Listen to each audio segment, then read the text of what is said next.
Great. Well, David, it's a pleasure being here and appreciate the invitation from you and the organizers for this opportunity.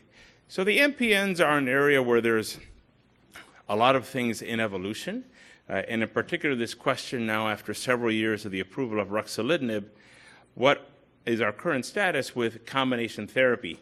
Indeed, as you look at the panel of presentations over these couple days, there are relatively few diseases which we still treat with monotherapy, perhaps CML most prominent amongst them. So what do we know about combinations? Here are my disclosures. Now, first, as we think about patients with MPNs, they really are quite a mixed group of individuals that we have to be mindful of. They have a pretty broad set of burdens across, for focusing on ET, P-Vera, and myelofibrosis. There's a variable risk of vascular events, and although we think of them mainly in ET and P-Vera, they clearly can occur in myelofibrosis. Patients can have cytopenias. That's more in the myelofibrosis end of the spectrum, but clearly can occur earlier in disease. There's a risk of progression. Indeed, the discussion that Dr. Stone just so nicely gave on acute leukemia, these patients can and will progress to acute leukemia and can have a very refractory acute leukemia when it occurs. So it is something that we really try best and avoid. There can be splenomegaly. In some, it can be problematic. In others, just a marker of disease. There clearly can be a symptom burden that we now feel is related to cytokines produced by the aberrant clone in the marrow and a direct disease effect. And these diseases are chronic. Patients can have them for many years, and their underlying comorbidities are an important consideration. Now, given their heterogeneity, there's tremendous interest in understanding their risk, and there have been many different ways to qualify and quantify their risk. What you see before you is a table with the ET on the left, P-Vera in the middle, and myelofibrosis on the right. And clinical features that have been found to be relevant, in particular, are increasing age. This is likely a reflection of comorbidities. If you have P-Vera and you have coronary artery disease, clearly the two can intersect. Second are leukocytosis. Despite the diagnosis, leukocytosis in any of these three diseases has a worse outcome. Prior thrombotic events are relevant. And as individuals have anemia, blasts, or significant symptoms, they can have worse outcomes. Now, there's been a great interest to try to incorporate new molecular markers into these clinical-based risk scores. So there was a nice analysis presented last year where clinical features were combined with the most relevant molecular features, which were either one, the absence of a driver mutation, the three driver mutations in MPNs being a mutation in JAK2, calreticulin, or MPL. So your myelofibrosis patient who lacks all three has a worse outcome.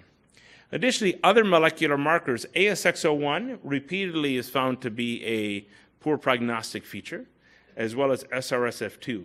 So with this, one can calculate a relatively cumbersome score to calculate, but once it is calculated, is helpful to distinguish a couple different sets of natural history in individuals with low intermediate 1 or intermediate 2 risk myelofibrosis.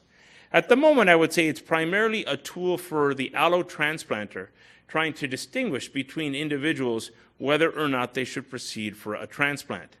At the moment, it's not clear that this has relevance in terms of our choice of medical therapy. Now, at my institution, as well as all of yours, we all have access through either Foundation Medicine, Mayo Medical Laboratories, or a number of third-party vendors of these increasingly large molecular profiles that can be performed. A myeloid profile at the Mayo Medical Laboratory has over 50 genes, and indeed, this is typical of these sorts of profiles. Now, what do we know about these profiles? One, the ability to test for some of these genes may still be a little in advance of their implications for therapy, but there are prognostic implications, at least specifically in myeloproliferative neoplasms. For myelofibrosis, I would say, one, the majority of those patients with myelofibrosis who lack one of those driver mutations, so that quote-unquote triple negative group, most of them have other alternative myeloid mutations. Second, it's been found that the greater the number of mutations in that panel that are present, probably the worse the prognosis. 3, there are certain features that in particular are bad actors. ASXL1 repeatedly is one of those. Sybil, RUNX1, SRSF2 all have been bad actors.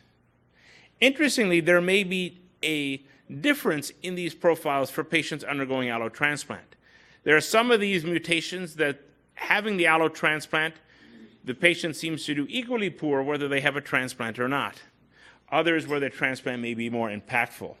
I'd say that these are in development, but they do push us whether we should be looking at other more intensive or post-transplant sort of maintenance approaches in individuals with these high-risk molecular features. Now, other things that we are learning is the variable impact of symptom profile and lessons which are learned. If we look at patients with ET, with efforts that we have done regarding patient-reported outcomes, we find that patients with ET, irrespective of their cytoreductive therapy, hydroxyurea or anagrelide, can feel poorly with the disease and have symptoms. Indeed, we clearly have found that the issue of preventing a vascular event is a clearly different issue than improving symptomatic burden. They may overlap, but they may be distinct as well. Second, we published in JCO at the end of last year that there are various phenotypes for patients with more problematic P. vera, having failed hydroxyurea, needing ongoing phlebotomies after a year of phlebotomies, having palpable splenomegaly. Having any one of these features leads to an increased symptom burden. Having all 3 is that much more cumulative. And finally, even amongst patients with myelofibrosis, as we look at subsets, the unmet need with people with marked thrombocytopenia, they have quite a bit more adverse symptom burden. Now, before we talk about JAK inhibitor combinations, what do we know about the single-agent JAK inhibitors? Well, one, we're now 4 years out plus from the approval of Ruxolitinib for myelofibrosis, and more recently, its approval in P. vera. The other indications and other therapies remain experimental. Pacritinib and momelotinib are currently in phase 3 studies, NS018 in phase 2 studies. There are many agents which are no longer in development, some because of neurotoxicity, some really because of the competition within this space. Now, if we look at the footprint of Ruxolitinib in this Q1 of 2016, its 2 FDA indications include frontline, intermediate, and high risk for myelofibrosis, high risk second line for polycythemia vera. It can be used in essential thrombocythemia off-label for patients who have failed multiple therapies. There are currently efforts seeing whether Ruxolitinib might have a benefit in low-risk patients with myelofibrosis if they have a high-risk molecular feature. There are combination studies ongoing for patients with accelerated disease or a second line. Now, what about Ruxolitinib outside of myelofibrosis? Well, the early studies in ET and PV demonstrated that Ruxolitinib is active in ET. It helps to lower the platelets, but it typically is not able to normalize the platelets, and we'll get around to this in the discussion of combination therapy later. In P. vera, it was approved on the basis of the RESPONSE study. These were patients with P. vera who had difficult P. vera. They had failed hydrea, they had a big spleen, they had significant symptoms and required phlebotomies. So this was a select group of patients. Ruxolitinib versus best alternative therapy with a crossover. At week 32, it was found to be superior for both reduction of splenomegaly and control of hematocrit. It's been found that the responses are durable, both at a 32-week and an 80-week analysis of the study. It's been found that the patients can become phlebotomy independent, typically in a fairly rapid fashion.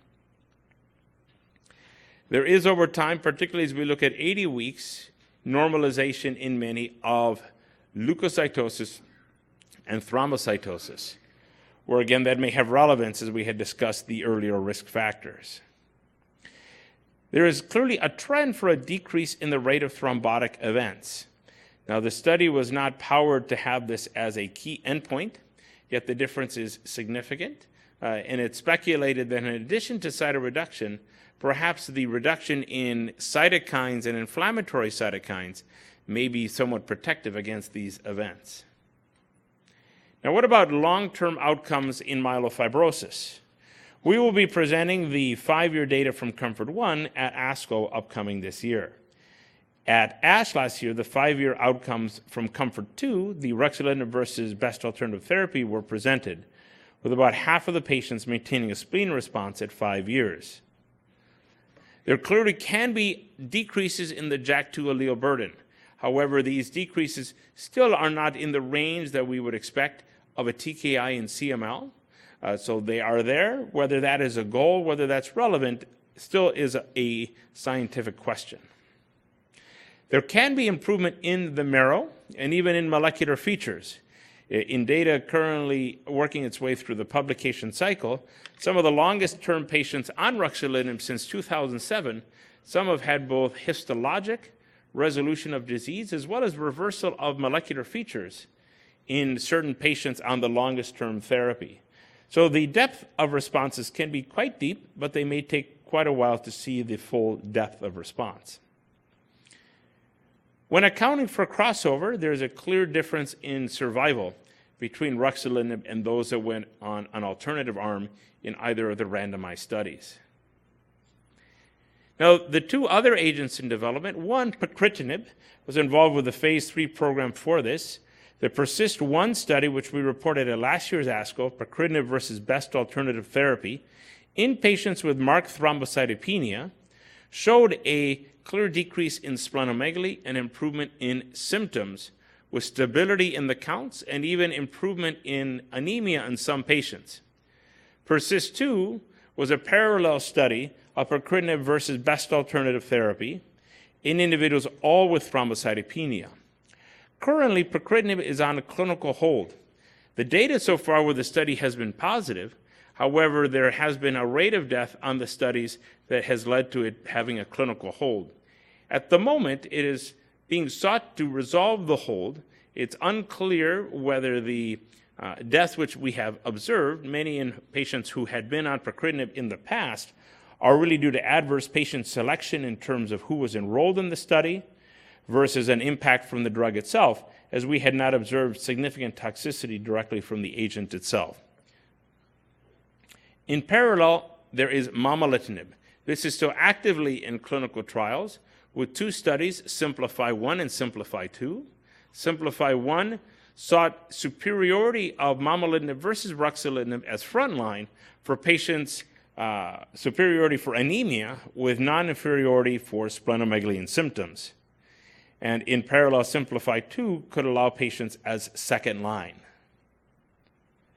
If we were to think about where these 2 additional JAK inhibitors might fit, in frontline potentially could be for patients with myelofibrosis who either have marked thrombocytopenia or significant anemia, and they clearly may play a second role in individuals with an inadequate response to ruxolitinib.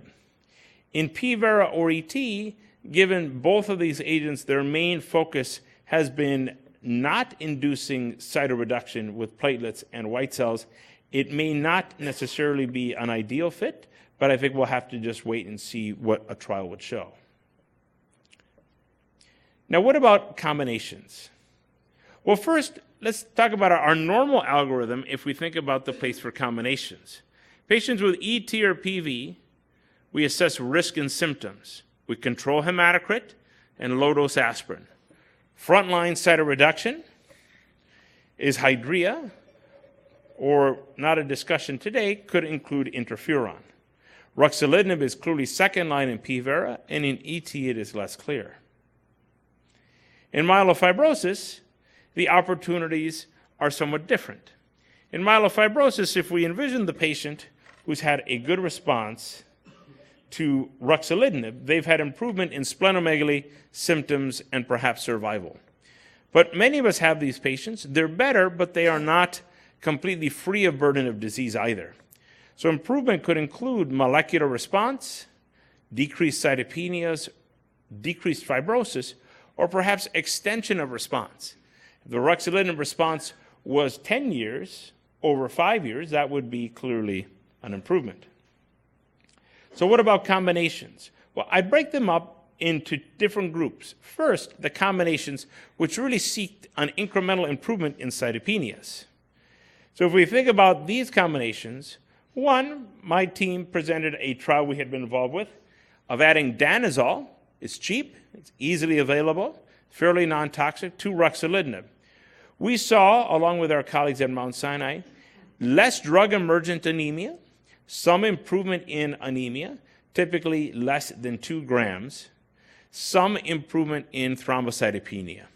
We are drafting up this into a manuscript form. It does have activity, but it is modest enough that it would be difficult to be any sort of universal recommendation, but may have a role in select patients. Ruxolitinib and pomalidomide was a combination, pomalidomide single-agent activity with cytopenias. Here the responses were very modest, only 7% for anemia or thrombocytopenia.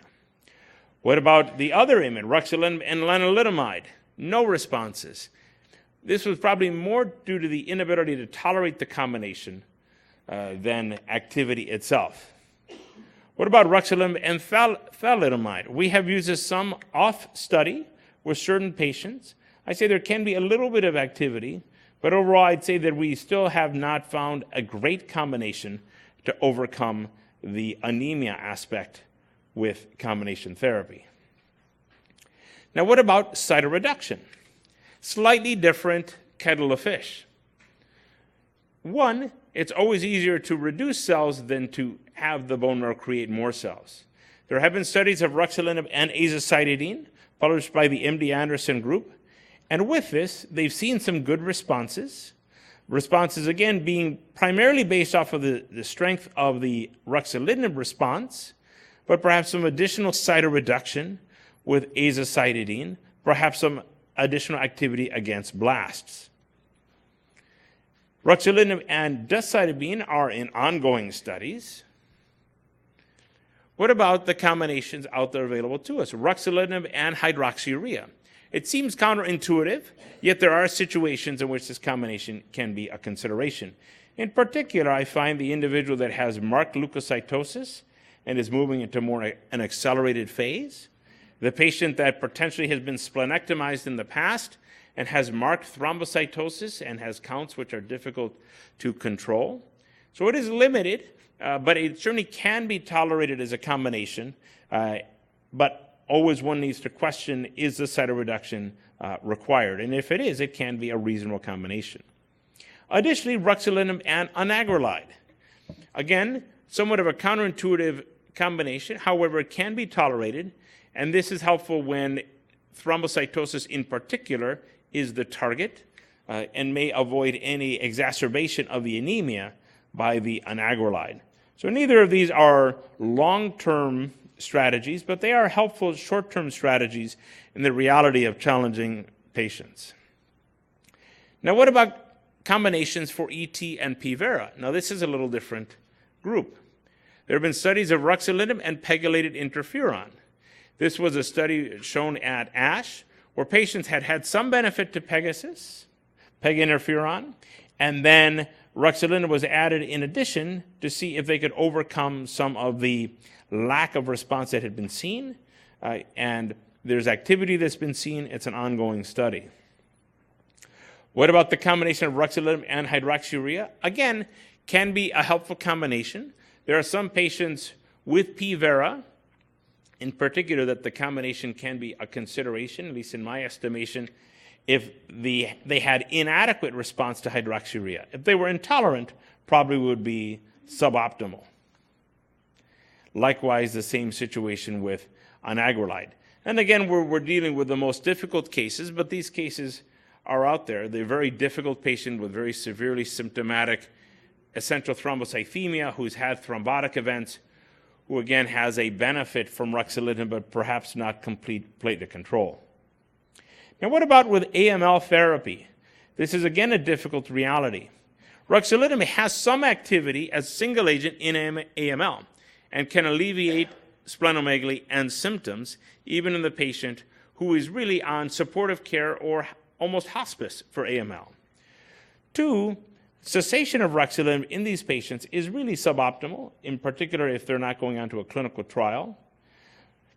My honest sense is the patients I have with AML who've progressed from myelofibrosis, I leave them on ruxolitinib until the time that they expire, and that there still is some alleviation of symptoms even until the time at which they expire, and withdrawing the drug really can tend to exacerbate or aggravate their symptoms.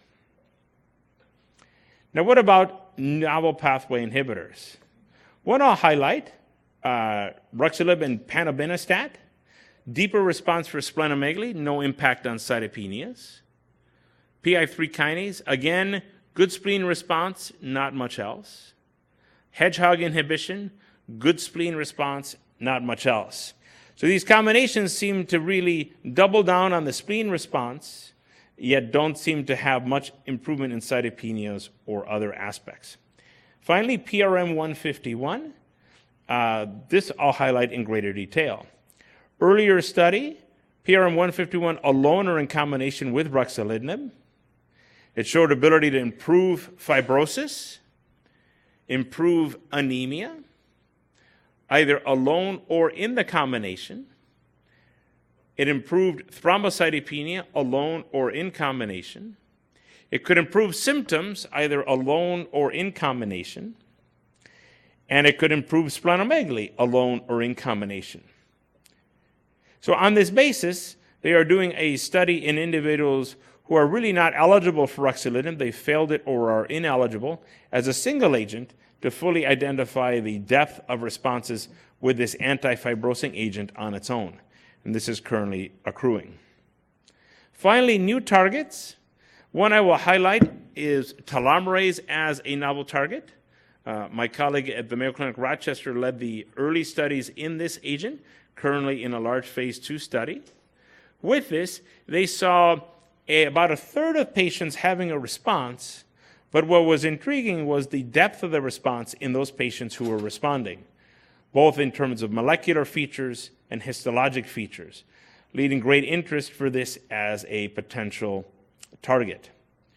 With this, the currently ongoing study is still trying to identify the optimal dose of imetelstat, this telomerase inhibitor. So if we look at it graphically in terms of combinations, you'll see an area of green of response around spleen and symptoms. Now the difficulty with combination studies is, again, this is really the wheelhouse of ruxolitinib itself.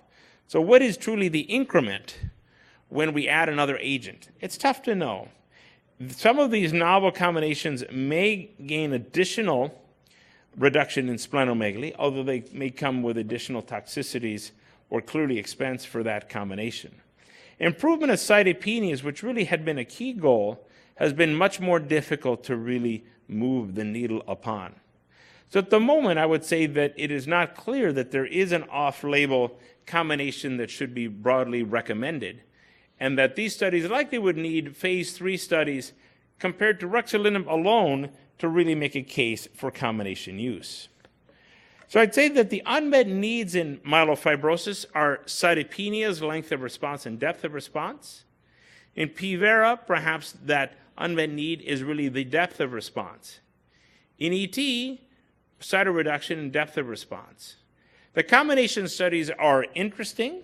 Largely, we've not found any direct drug interactions to say that any combination is impossible to try, but that in general, the data have been modest in terms of incremental benefits, and at the moment would not be recommending one of these therapies off study in terms of combination use. Novel inhibitors or novel agents are in development, and again, imetelstat, PRM151, other agents perhaps might be intriguing in the future in combination approaches or as single agents themselves.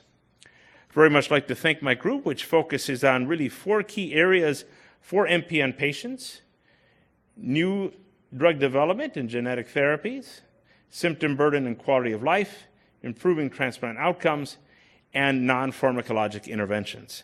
And with that, gladly take any questions. Thank you.